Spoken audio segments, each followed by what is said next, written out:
Je m'appelle Aurélie Coiffard, je suis infirmière d'éducation thérapeutique pour les enfants trachéotomisés ici à l'hôpital Necker en chirurgie ORL. Et je suis aujourd'hui là pour vous présenter 2 livrets que nous avons créés cette année avec l'aide de la filière. Donc les livrets sont là. Donc en fait, il y en a un qui est à destination des enfants et l'autre qui est à destination des parents.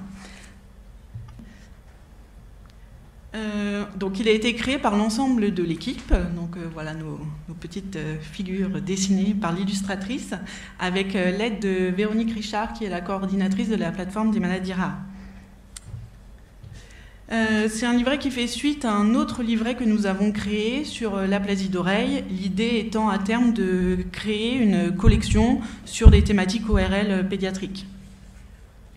Donc on est parti du constat qu'il y avait très peu de livrets destinés aux enfants sur la trachéotomie et qu'on n'avait pas vraiment de support d'information. Donc on a décidé de s'orienter sur des enfants qui étaient plutôt grands, donc à partir de 6 ans, et pour les adolescents, qui ont ou qui n'ont pas encore de trachéotomie. Donc l'idée, c'est de donner de l'information à travers un support qui soit adapté pour les enfants et qui soit aussi une manière de pouvoir établir un lien ou un moyen de communication avec des professionnels, des enseignants, des membres de la fratrie. Donc le scénario, ce sont 3 personnages, donc Clara, Lynn et Mehdi, qui se rencontrent à l'hôpital. Ils sont confrontés tous les 3 à la trachéotomie et donc à travers l'histoire, à travers leurs échanges, ils vont parler de la trachéotomie, des impacts, de la gestion au quotidien. Et dans le scénario, ça permet aussi aux parents de se rencontrer et d'échanger sur ce qu'ils vivent à la maison avec la trachéotomie. Le deuxième livret, donc, qui est celui-là, c'est un livret qui est vraiment à destination des parents cette fois-ci, qui a été réalisé avec le service de pédiatrie générale, membre de la filière Spraton. Donc on est parti du constat qu'en fait il y avait 2 livrets différents alors qu'on prenait en charge les mêmes patients et que donc il fallait harmoniser un petit peu les choses. Donc le public, là c'est très simple, c'est les parents d'enfants qui ont une trachéotomie ou les aidants familiaux et ce livret s'intègre dans le programme d'éducation thérapeutique lié à la trachéotomie. Les objectifs, c'est aussi facile, c'est apporter de l'information claire et précise avec un support, avec des photos. Donc le contenu, alors là c'est très pratico-pratique, à l'inverse du premier livret.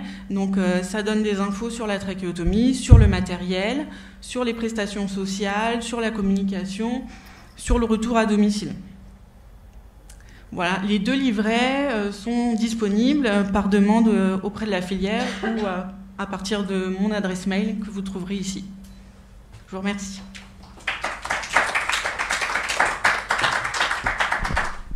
Merci beaucoup. Une question? Oui. Alors, on vous écoute. Soit il y a un micro, un micro qui vole, soit, très bien, on vous le transmet. Bonjour. Bonjour. Alors, pour avoir vécu la trachéotomie, je voulais savoir si c'était donné systématiquement à des enfants qui ont la pose de trachéotomie ou il faut vraiment c'est le médecin qui doit faire la demande pour avoir ce... Alors nous, dans notre programme d'éducation thérapeutique, chaque enfant bénéficie de ce livret. Donc dès que l'enfant rentre dans le programme d'éducation thérapeutique ou la famille, puisque du coup le programme d'éducation thérapeutique s'adresse principalement aux parents dans un premier temps, il est remis systématiquement lors du premier entretien avec moi. Mais donc du coup seulement ciblé ici, pas encore en province Pour le moment, oui. Briac Thierry, et du coup j'en profite. L'objectif de la communication d'Aurélie aujourd'hui et de cette communication sur le livret de la trachéotomie, c'est évidemment d'en faire l'information auprès de la totalité des membres de la filière pour que ce genre de document, alors celui-là, idéalement il a été fait, voilà, donc il est là, et qu'il puisse être donné partout, dans tous les centres qui dépendent de la filière. Mais pour le moment, on a décidé de ne pas le diffuser en ligne, par exemple, et qu'il soit vraiment distribué pour qu'il y ait un accompagnement, et que ça ne soit pas juste un livret remis. C'est quelque chose de très important, il ne faut pas que ça soit en ligne. C'est pour ça. C'est vraiment... Moi, j'étais infirmière, je connaissais. Mon mari n'était pas du tout dans le milieu, c'était complètement... Enfin, c'est super que vous ayez fait quelque chose comme ça, parce que visuellement, c'est très difficile pour les parents. Merci beaucoup de ce retour.